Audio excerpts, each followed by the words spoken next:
All right, all right. Anyone? Yeah, there we go. So everyone, welcome to the webinar. Put in the chat here. Put in who you are, where you're joining from. See if anyone if you've seen the first webinar, like see if this is the second one in the series. Let me know if you've seen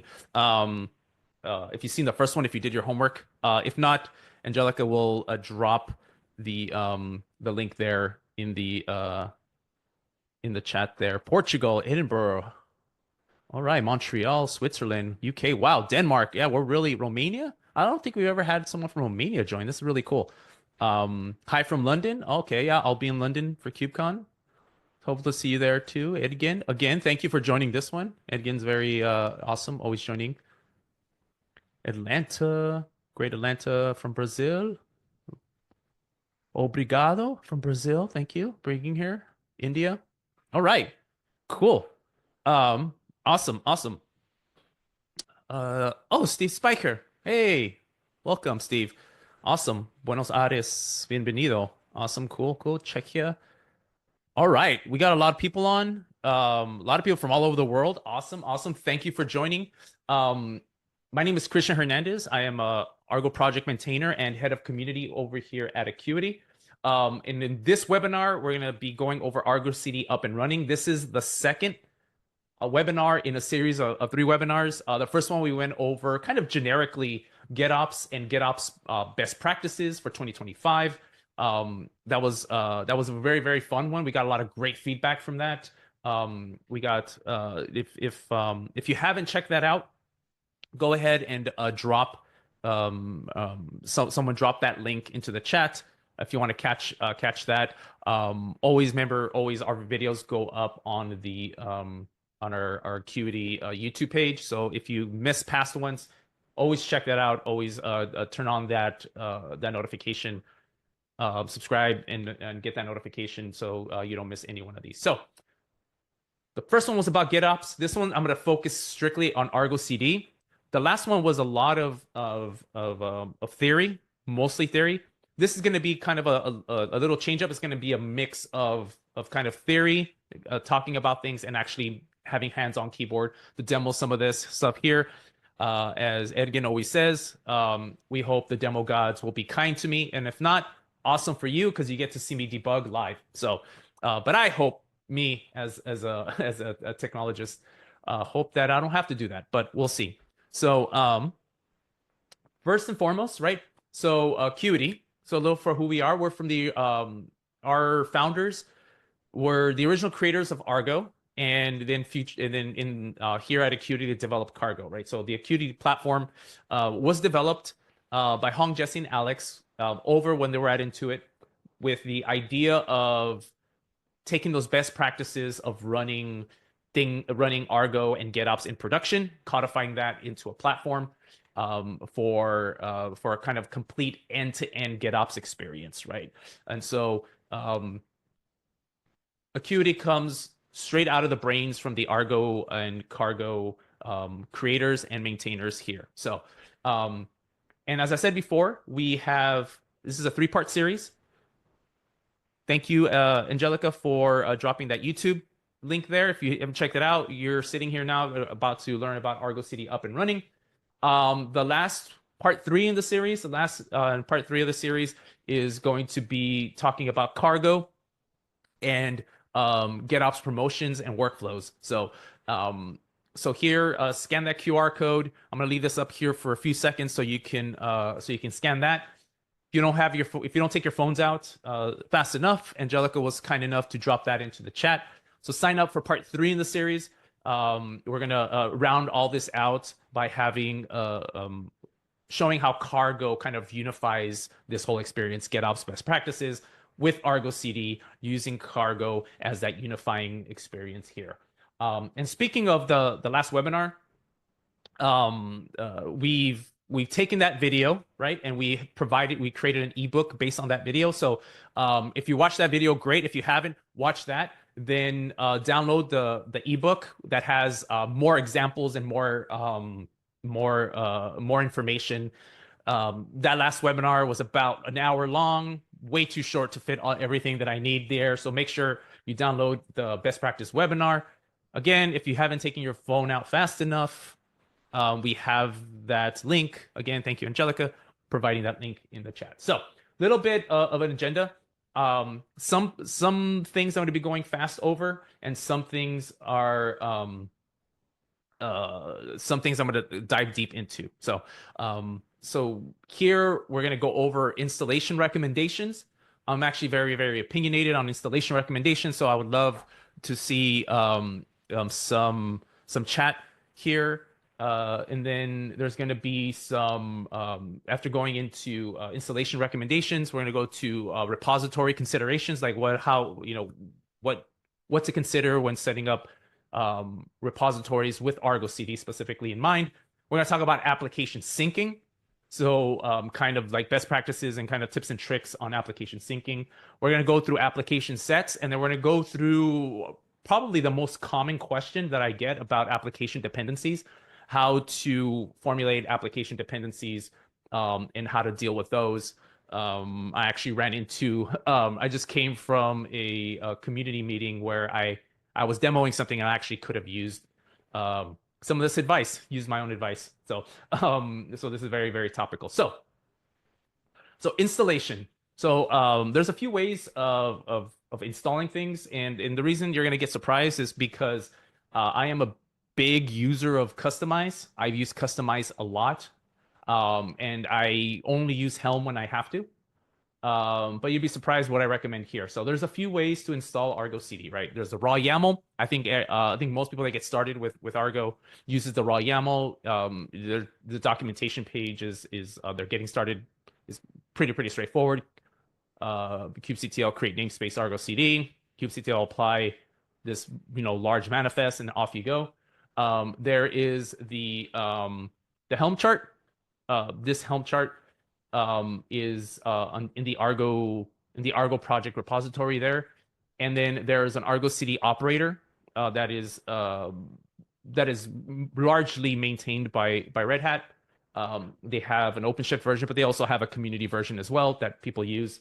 So there's kind of like 3 different ways to install.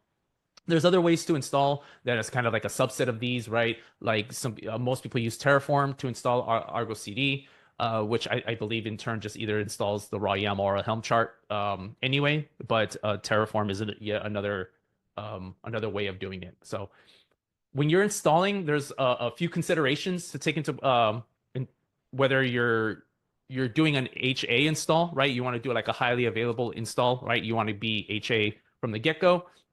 You want to do some sharding, which I'll go over in a second in the next couple slides. And then you want to be able to tune the controller, right? Meaning that, okay, what requests, what CPU limits, memory, all that stuff that you want to assign to each individual controller to get to be very, very optimal. And so when I look at things, when making a choice of installation, pretty much anything or in technology in general, I want it to be predictable. I want it to be flexible, and I want it to get out of my way. It shouldn't be too hard. So as a huge proponent of Customize, I always use the Helm chart when installing Argo CD, because it's predictable but also flexible. It's the de facto package manager for Kubernetes, right? So it's widely used, widely adopted. It's probably the most used way of getting something onto a cluster. And you can easily the one thing that a lot of people don't know is that the Argo Helm chart is officially supported by the Argo project, meaning that it has that it's officially maintained by the Argo project community. We have people that have committed to the Helm repo that are from Intuit, from us at Akuity, from Red Hat, like everyone came together, and it's actually an official project, officially supported under the Argo project. So that's why I always highly recommend it. It's very a lot of work, a lot of feed and care, a lot of testing goes into the Helm chart. So I always recommend doing the Helm chart, right? So even as a customized guy, I say use the Helm chart. And there's ways, there are ways that I still use customize around the Helm chart, but at its core, I use the Helm chart, and you'll see why in a bit, right? Um, what's really really cool is you can easily deploy complex setups with very very little configuration in the values file. They put a lot of work into um, uh, making that easy for end users to deploy. Um, you can seed. This is where actually really really cool. You can actually seed managed clusters, right? So if you have managed clusters that you already have the secret created for in order for Argo CD to manage it, you can actually seed those in the Helm chart, which I think is really really cool. And my personal preference is that I use the customize with Helm, the Helm plugin, right, for customize. So you can, when you can add a Helm chart inside of customize. That's what I use 99% of the time. I still use customize. I guess in the end, I still literally like customize, but I take a lot of the guesswork and the patching guesswork. I take that completely out of customize, and I just use the values file because it's just so maintain the relatively easy. So let's talk about scaling, right? I talked about some of the considerations for install is that you're going to be setting up an HA install. Well, the HA is also it also provides the HA install also provides a scaling mechanism, right? So like you're scaling out, right? So there's a few ways to scale, right? You're scaling up or you're scaling out. We're going to talk about scaling out here. So you can scale out or basically on install, right? The HA install scales out. Um, there is or if you already have a running system, you can just do a Helm upgrade, which I'm going to go over really, really easy here. It's always recommended to have 3 nodes. If you don't have 3 nodes, you cannot scale Redis. So just to kind of, if you have a Kubernetes cluster with just 2 nodes and you think 2 nodes is fine, which is fine, just note that Redis won't scale. Redis needs 3 nodes, in order to reach full quorum. So I always just recommend just use 3 nodes. If you want an HA Redis anyway, it is a caching layer. Um, it's only a caching layer, so it's fine. But if you want an HA Redis requires 3 nodes, so just start with 3 nodes anyway. I think most people do 3 nodes, just because of etcd. So that's a I don't think that's a something that will surprise anyone. Um, so scale the controllers, right? There's 3 main controllers that you need to really, really worry about. I always put the one that runs into trouble first is the repo controller.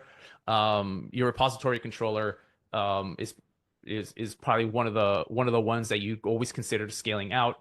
The API server in general, and the application controller. Those are kind of like the big 3. There's other controllers that get installed, like the notification controller and things like that. Those are to your discretion. I always scale the repo API and the application controller in Redis to uh, for those. Like I always focus on those. Those are like the big 3, and those are the ones that you get bang for your buck right here. And just to let you know that I have you scale the application. Scaling the application controller enables sharding. So this demo here that I'm going to go over, I'm not going to scale the application controller only because I'm going to go over sharding in a little bit. But just to let you know, scaling the application controller automatically enables sharding. And so I'm going to jump out of here and I'm going to go to, I have a Kubernetes cluster here, uh, right, already installed with Argo. I have Argo, um, if I can do a Helm, uh, uh, get values, I believe, yeah, Argo CD and an Argo, right? I installed with Helm, right, and I installed it with these options here. If we take a look at, I think I have an example here. Yeah, HA here. So very, very simply, right here, I do Redis HA enabled equals true. You don't provide it any number because it just automatically assumes that that you're going to have 3 nodes there. Again, the application controller, I'm going to set the replicas to 1 because we're not scaling that right now. But I'm going to have the replicas set to 3. for the API server, the repo server replica set to 3, and the application set controller, I'll do that as well, set to 3. So if we do here, okay, get nodes, right? I have 3 nodes here, right? So I do have the required node count here. And this is a little trick here. I do Helm upgrade, and then I use something called reuse values. So one of the Helm maintainers told me that if you are doing an upgrade, always use the dash dash reuse values first before you do the actual value the actual values file itself, because order does matter. I didn't know that. I ran into trouble before, but order does matter. So I'm going to upgrade in the namespace called I think we're in Argo CD. In the Argo CD, I believe that is all I need. Oh, I did it in the wrong upgrade. Oh, that's what I need. Helm upgrade reuse values HA Argo CD, and then Argo CD. I have to actually Argo CD. And then here, it's basically I reuse the same values and then I'm overlaying the delta, right? And here, oops, okay, get pods.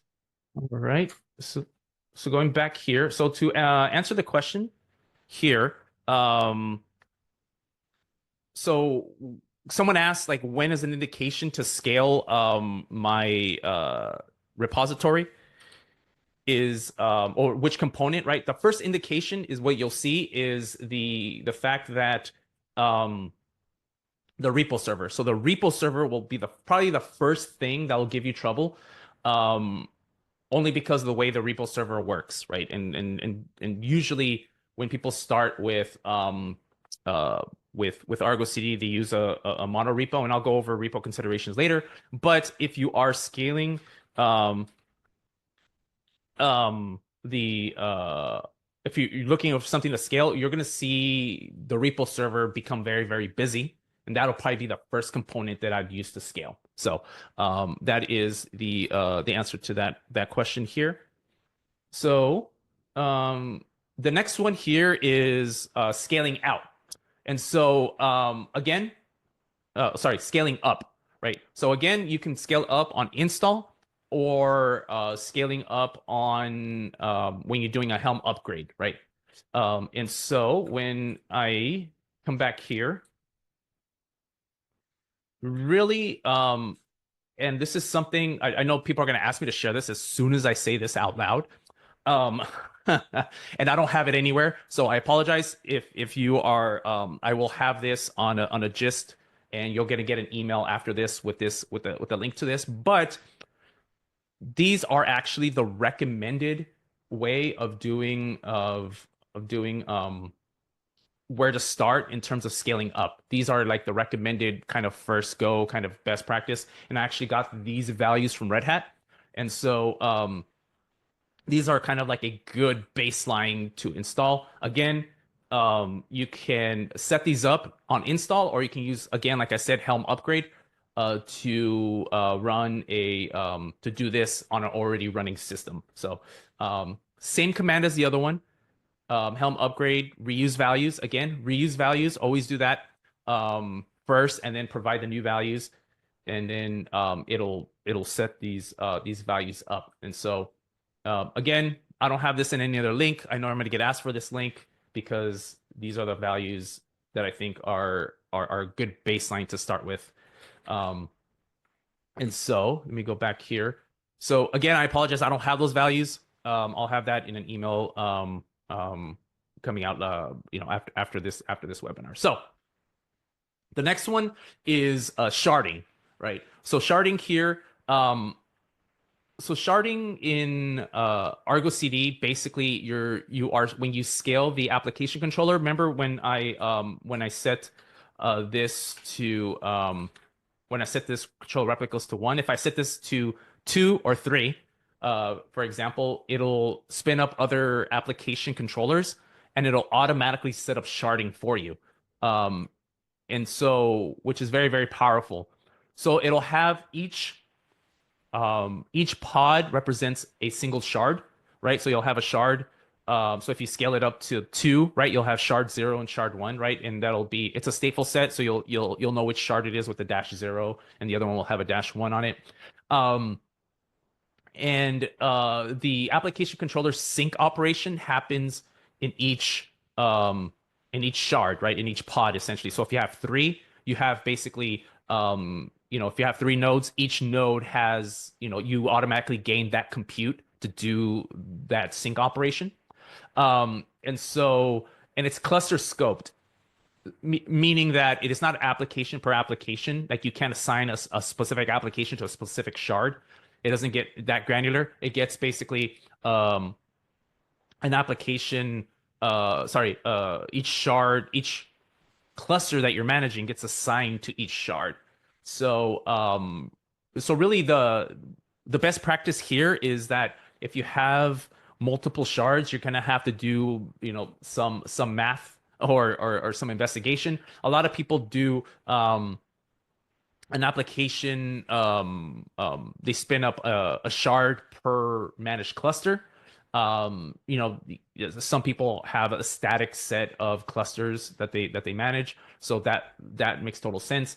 If you're adding and removing clusters kind of dynamically, that probably won't make sense, and you would have to use one of the three algorithms, right? And so there's three specific sharding algorithms. There's one called legacy, which is based on a hash, right? So meaning that you set up a cluster. The hash happens, and then a cluster will just then get assigned to that shard, and then it'll always be assigned to that shard unless that shard goes away, and then another rehash happens.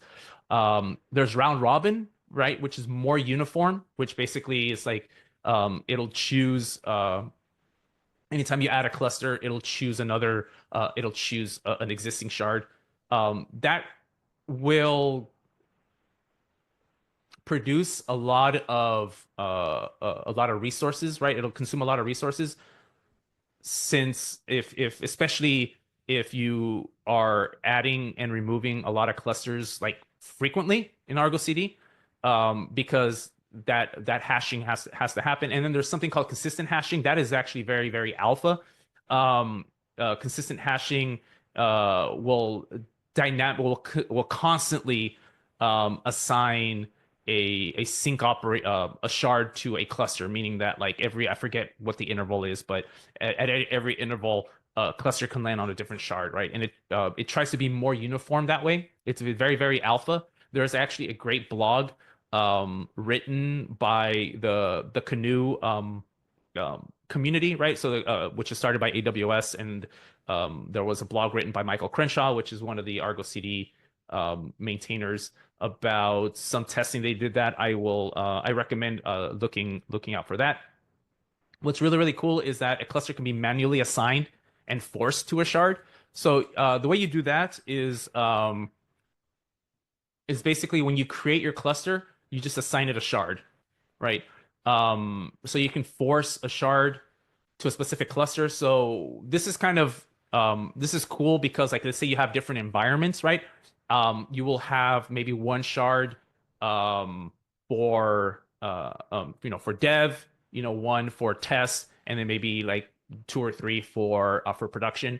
And you can just pin clusters to specific shards. So that way you can kind of work around the algorithm, right? For the most part, the algorithm, the default algorithm is fine. Most people, I believe someone I talked to at ArgoCon said, well, we have, 12 clusters and they're always the same. So we just kind of assign one. We run 12 shards and we assign one to each, and that's kind of it.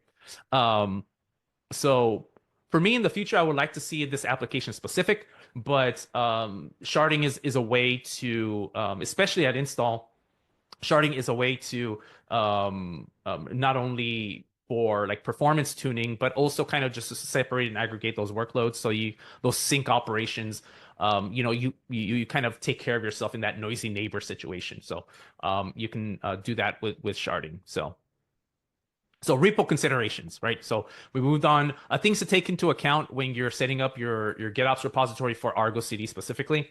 Um, so in the previous webinar, I talked about monorepos and polyrepos, right? I talked about the pros and cons. Again, if you haven't seen that, check out that video. I go pretty much in depth in here, but just to bring up that subject again, monorepos and polyrepos, what I end up always doing for Argo CD is the polyrepo method. And the way that happens is that I have something called a control plane repo, right? So a control plane repo is something basically analogous to your corporate standard build, right? So I use, I have a blank Kubernetes cluster and I want to install Argo CD on it. So I install Argo CD and maybe Kyverno and the secrets manager, right? Like something basically that sets up your cluster to be ready to be, to be used essentially. And then you have application specific repositories. So meaning your tenants. Um, this can be one repo with all your tenants, or it can be a few repos, one repo per tenant or one repo per microservice. That actually I don't really have a strong opinion on that. Um, that's I think that will depend on how your organization works. Um, but in general, I always say you're going to have at least two. One, your control plane repo for kind of just setting up the cluster, corporate standard build, kind of admin, platform engineering, DevOps type of things going there. And then for the application manifests themselves, that goes into a separate repo. Again, whether that's a model, whether that's you have one repo with all your tenants on it, or you have a tenant per repo, or you have a tenant per environment, whatever, right? Like that is that is really, really up to you and how your organization functions.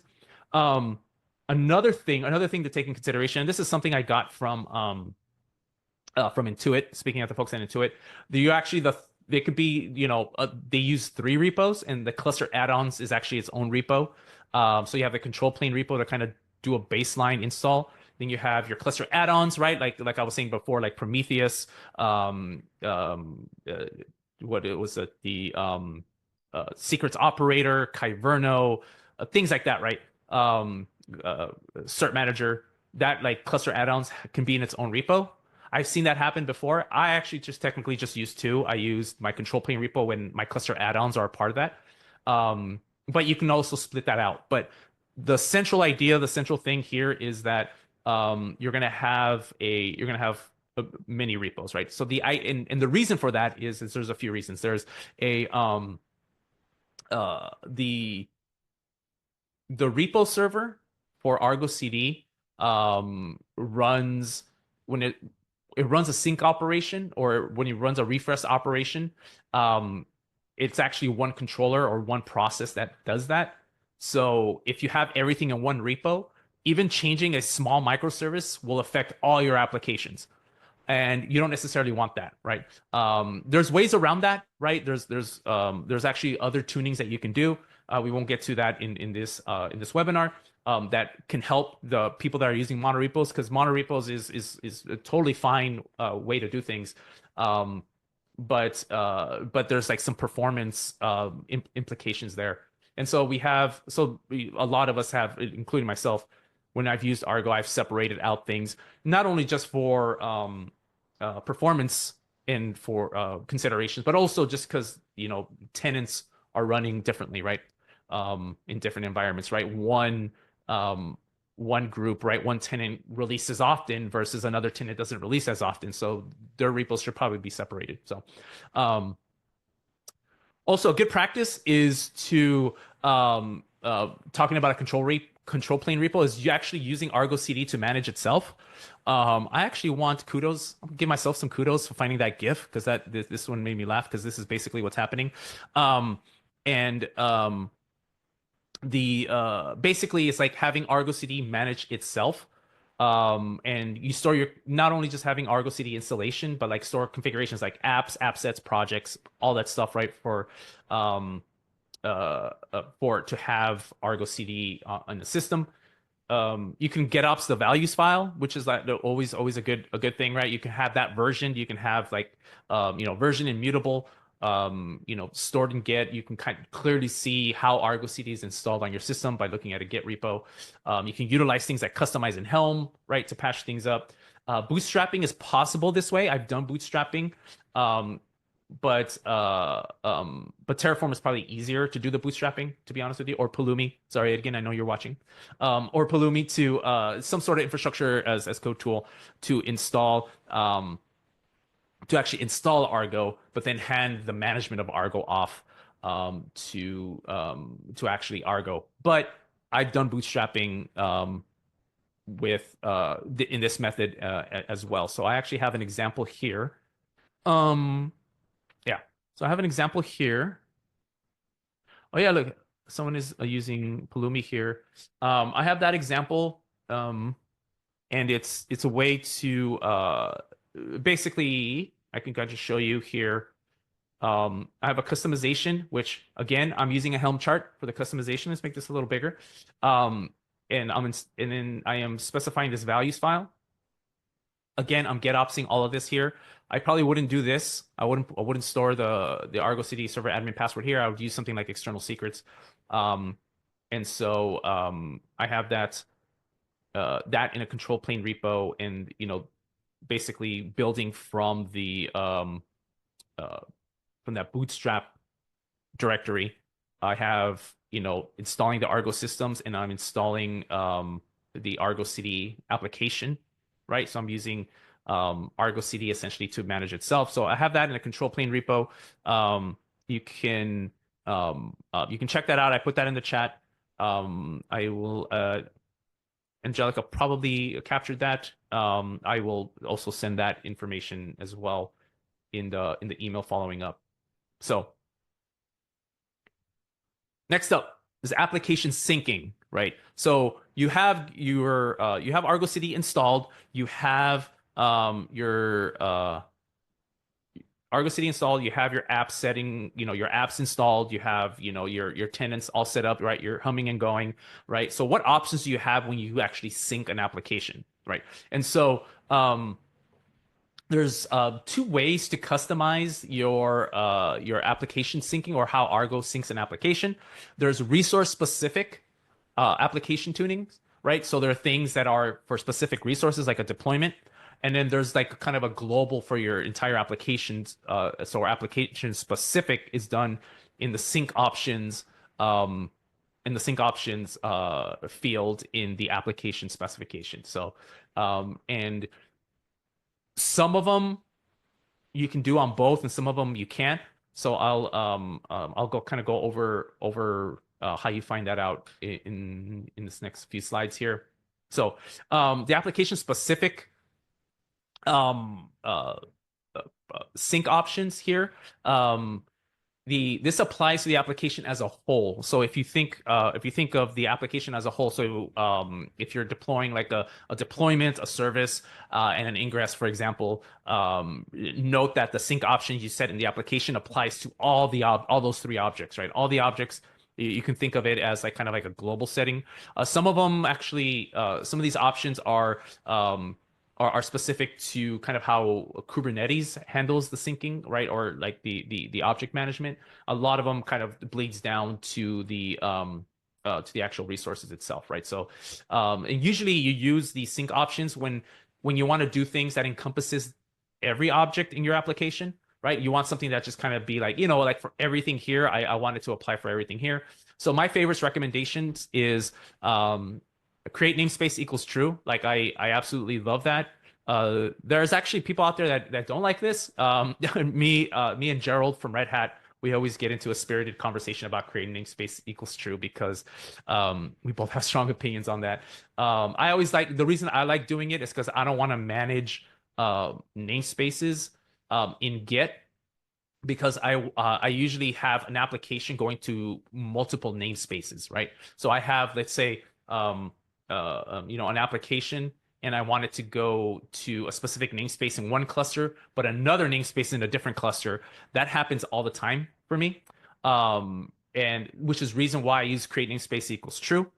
Apply apply out of sync only true is actually another good one, another recommendation. I recommend these for people who, so when Argo CD does a sync operation, it basically takes the delta and creates a whole new spec, and it'll apply that spec as a whole, right?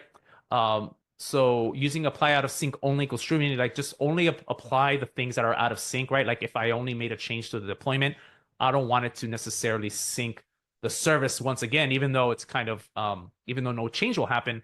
I don't want to like if I'm conserving resources on the cluster, right? Like I don't want to use more memory if I have to. So that's another one specifically here. So review the spec for all available options. That's actually in the Argo CD documentation. You can see all the options that are available to you. And so I like in there you can actually see for create namespace equals true. One of the arguments people say, well, I don't use that because I can't do annotations or labels. That is false. You can actually specify custom app labels and annotations for the create namespace equals true option. So I think all the everything that you need to do for creating space, I think I have an argument for in that documentation. I see someone else uses also creating space equals true in the chat, so that's cool. So yeah, if you have a different opinion, drop it there. Love hearing it. To see if what kind of the options that you guys like to use. So so now here there is a resource specific, right? So here it applies to a specific resource, right? So if you are here, I am actually I'm having a technical issue on my computer, and it looks like the pictures aren't here. When after the presentation is done, I'll send you a we'll send you the presentation so that way you can actually see some of these examples. So anyway, it applies to specific resource, meaning like an annotation. You annotate the a specific resource, and this is used when you need different behaviors for specific resources, right?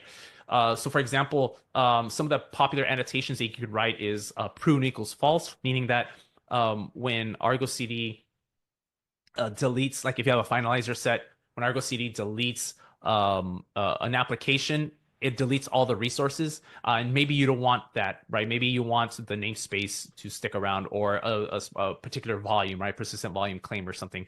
So you set prune equals false, meaning like when the prune operation happens, don't delete the this actually specific the specific resource, right?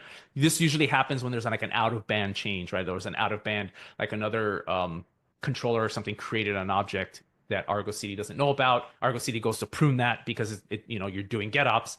You can have the prune equals false. Also the same with delete equals false. And these aren't you don't have to provide multiple annotations. What you can do is you can provide them in a comma separated value. Some of also the popular annotations replace equals true. So some of these things, some of the objects, you don't want to apply changes. You want to actually completely replace them. For example, if you have a job that you want run, reapplying a job doesn't actually refire the job. It doesn't actually make the job run again, right? So what does make the job run again is you do a replace, because what a replace does a delete and recreate. So replace operation is nothing just but a way to just do a delete and replace, a delete and create with one operation, right? It's basically a synonym for that, right? It's an alias. So those are the two kind of specific things, right? The options. So there's the documentation with all the options. You can mix and match. I'm actually going to go over some further options, sync options that you're going to need when you're doing application dependencies, right? So I'm going to go over application sets, right? We talked a lot about applications. So the application object, right? It's kind of like the tenant or like the unit of work of Argo CD. Very, very, very basic one, as you can see here, is basically you provide a project, you provide your source and your destination, and any sync policies that you have, right? And so really what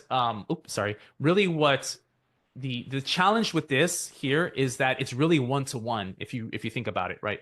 So the one-to-one meaning that you have a source and you have a destination. If you're using a newer version of Argo CD, you can have multiple sources, but still only a single destination. So it's really, really one-to-one. And so um, then became an app of apps, right? So the idea is like here, let's just go back to this slide here. If you have a guest book and you want one in dev, stage, and prod, and each one of those are different clusters, you're gonna have three different applications, right? You have three different applications to basically deploy the same app, but since Argo CD only allows you to have one destination, you need that, right? You need as many application definitions as you have destinations. And so, originally conceived as a way to bootstrap Argo CD, there's the people, a lot of people use what we call app of apps, right?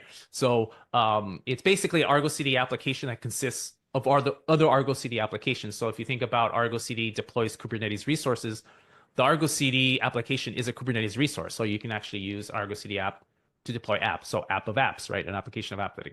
Um, so really, this was used as to bootstrap Argo CD originally, but a lot of people have been using it to deploy a bunch of applications. The drawback of using of app of apps is that there's no templating, right? You're still just deploying an application, and it's not dynamic, meaning that meaning it's very, very static, right? And so what was developed from that was called something called an application set. So what is an application set? Really, application set is, can you think of it as application factory, right? You kind of just put in some inputs, the little factory shakes out and it spits out applications. Really, that's all it does. It follows the Unix philosophy, does one thing, does very, very, very well. And the application sets, as you know, to generate applications, they're dynamic, right? And so they're based on generators, meaning that, like, well, how do you want to generate your application? There's native templating, right? So then, it uses I think the standard Golang templating aspect of it, where you can do loops and things like that. But there's like native templating built into ApplicationSet, so you don't have to drop out and use another templating engine. I do have to say that it does not replace app of apps. You're using it as a part of your larger deployment, um, um, uh, larger deployment of your fleet, right? You're going to use app of apps in some cases. You're going to use application sets in other places. So, talking about generators is like there's like one example is a pull request generator. So when I'm talking about it being dynamic, it creates an application with a new pull request happens, right? So let's say you have a pull request generator, and it's like, oh, hey, I have a Git repo, and anytime someone makes a pull request to my GitOps repo, I want to deploy that just so I can see how that looks like before I actually merge it, right? And so here, anytime a new pull request happens, Argo CD will deploy that application where you want. I actually recommend people starting with the list generator. List generator is just simple key value pairs. Start there. The Git repo generator, basically look at my Git repo and deploy anything that lands in a specific directory. That's like another one that gets started in. And then go on to more advanced ones. But that really applications came to have a single manifest to deploy to multiple multiple destinations. So you have this guest book. If I move this into application set, now I only have one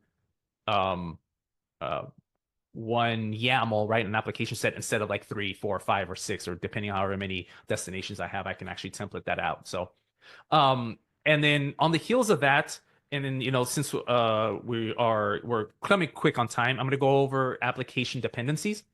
So, bringing order to GitOps, as I like to say, is so we have here. Remember when we talked about the Argo CD application? We talked about it being one-to-one relationship, right? Application is the unit of work in Argo CD, and is an aggregation of other Kubernetes objects, right? It's an atomic unit, and our objects are kind of loosely coupled in Kubernetes, right? And so an Argo CD application kind of brings all those together into one way of controlling it. Um, and the thing with the Argo CD application, it just deploys things as is, meaning garbage in, garbage out is I think what we say in the industry.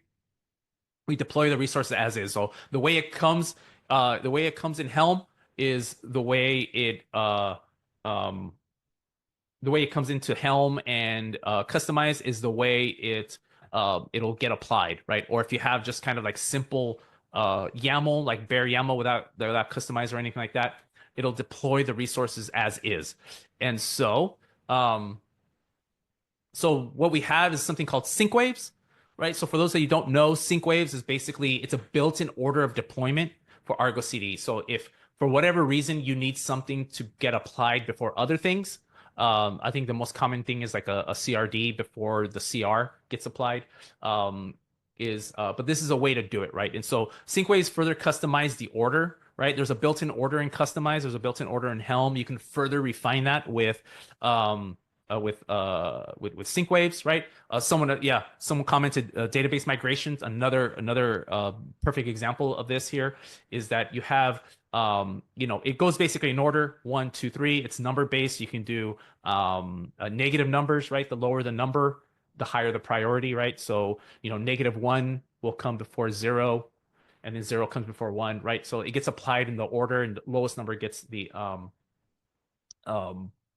higher priority, right? But this only works inside a specific Argo CD application, right? And so meaning that what about objects in other applications? So I have two applications and I have an object, I have app one and I have an object in app two that I need to wait for, or vice versa, right? Whatever it is, right? How do you handle that?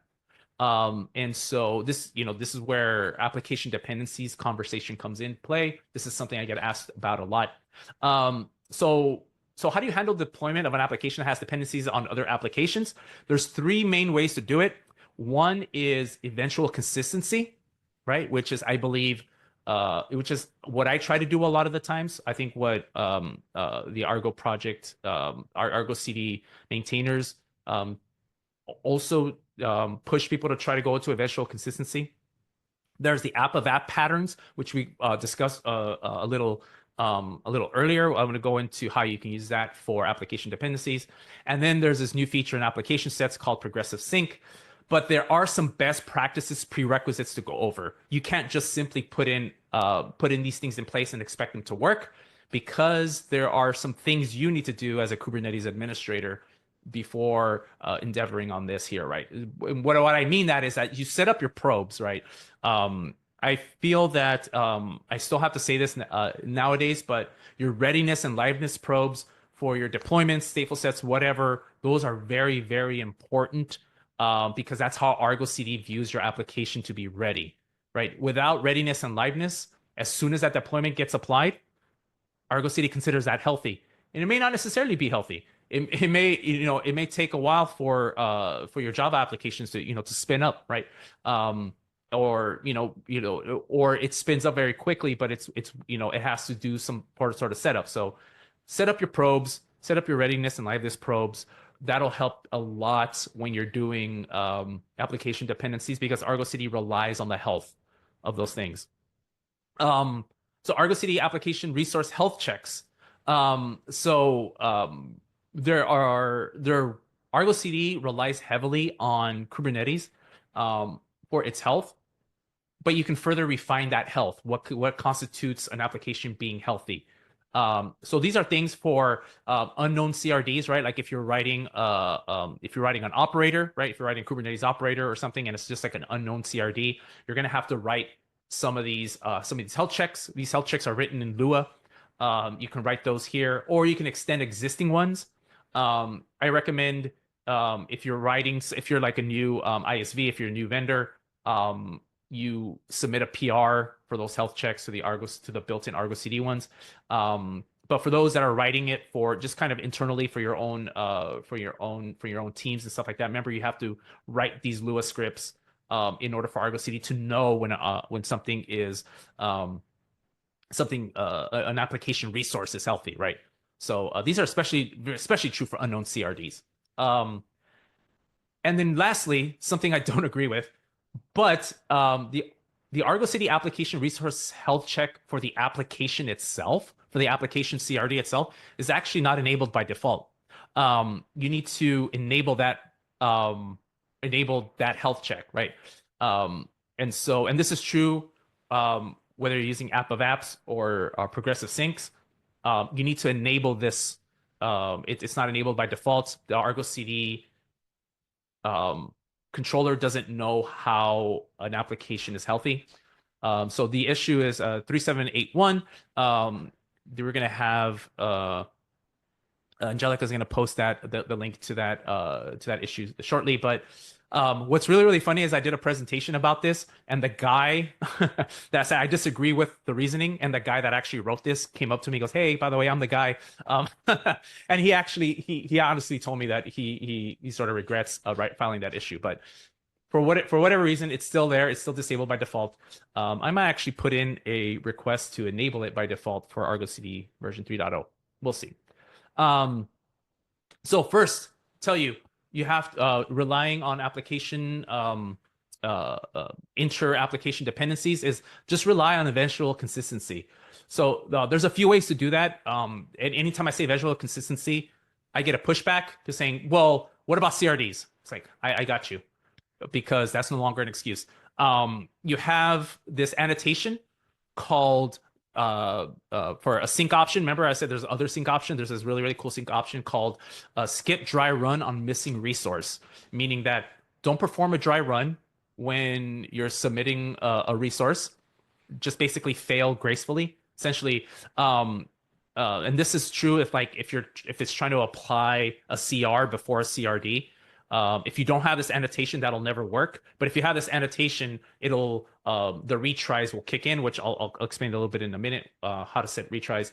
But put this annotation. I use this annotation heavily. What's really cool about this annotation is the dry run will be performed if the resource is already there. So it really doesn't hurt, and two, it doesn't apply if the resource is already there. Meaning that once you install that CRD, after that moment, it'll perform a dry run, right? So that annotation gets ignored once the resource is there. So it's basically a completely free way of getting things done.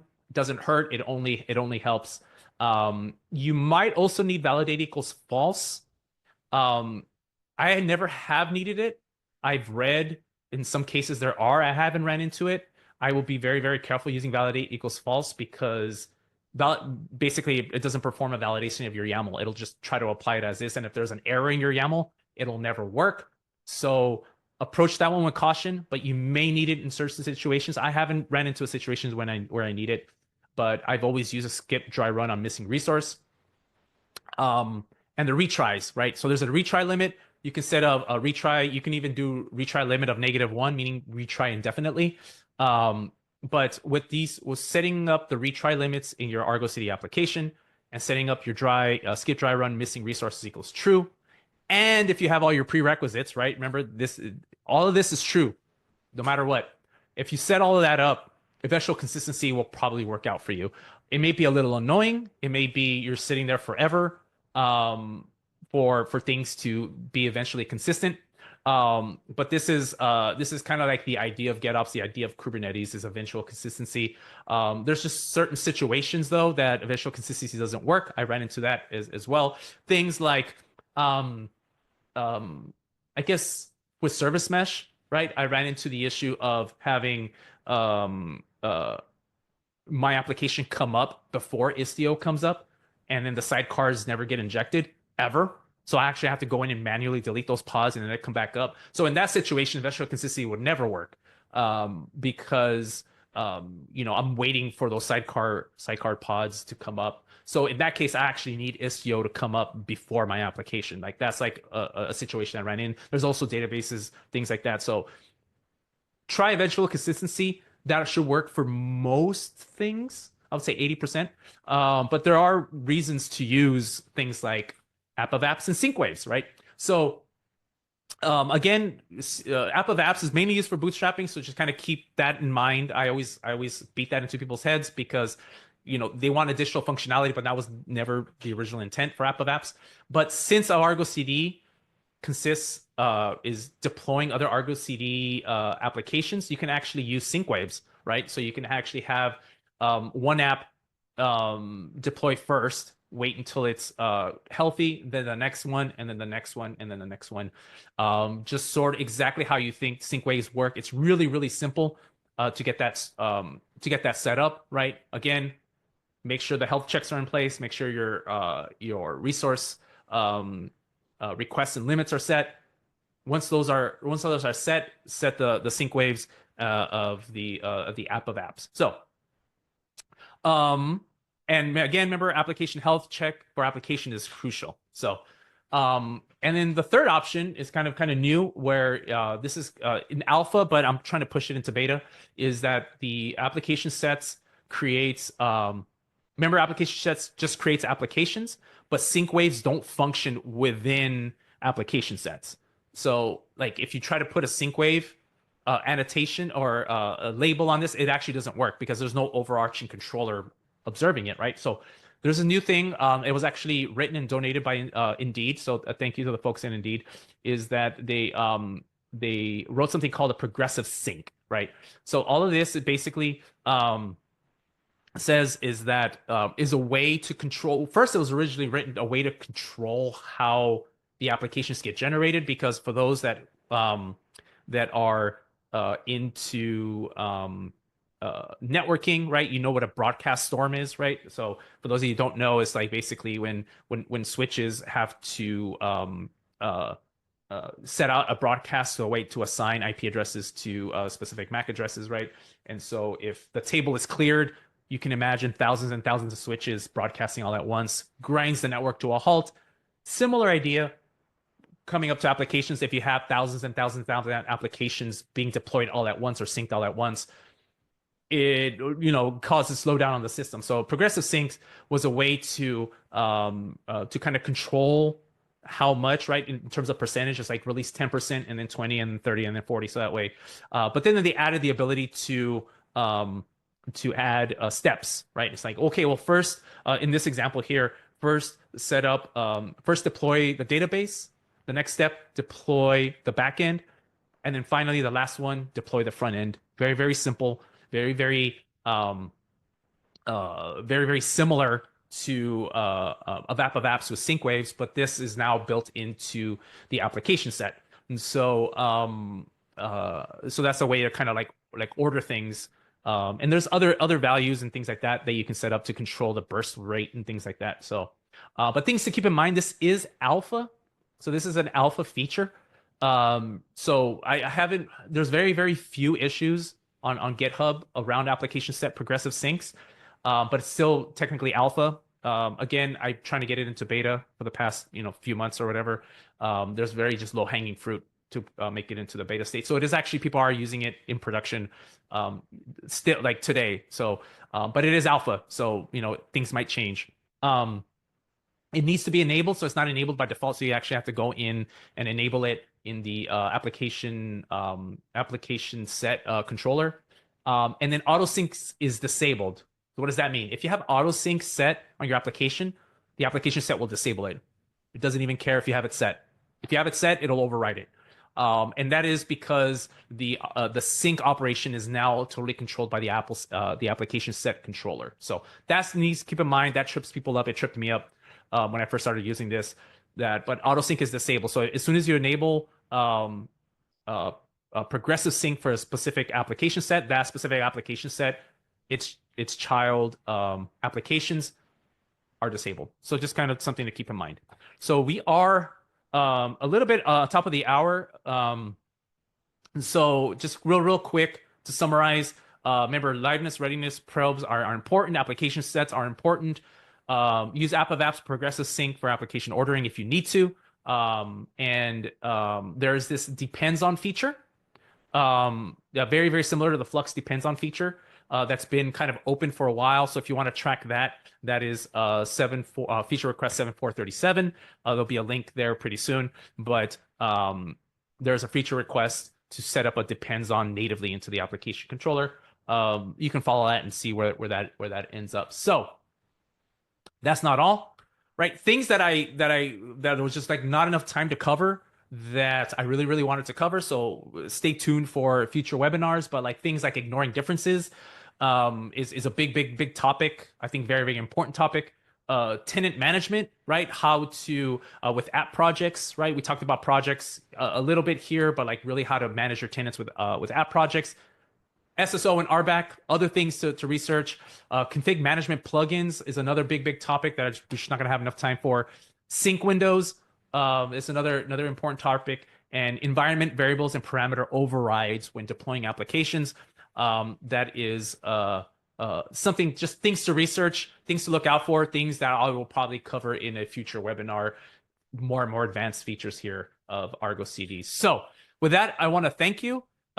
We are running out of time. We're out of time here. So there was a lot of great discussion here. Again, I apologize for the technical issues here that my computer had, but we got through all of it. Thank you all for staying. Thank you all for attending. Looks like there's like a lot in the chat. And this is fantastic. Catch us on the on the CNCF Slack. We're there in the Argo community, so we're there all the time, and also in the Akuity community. So Akuity.community for those that you want to join the Discord for the Akuity community, or find us on the CNCF Slack. We're there. So again, thank you very much, and I hope to see you guys around.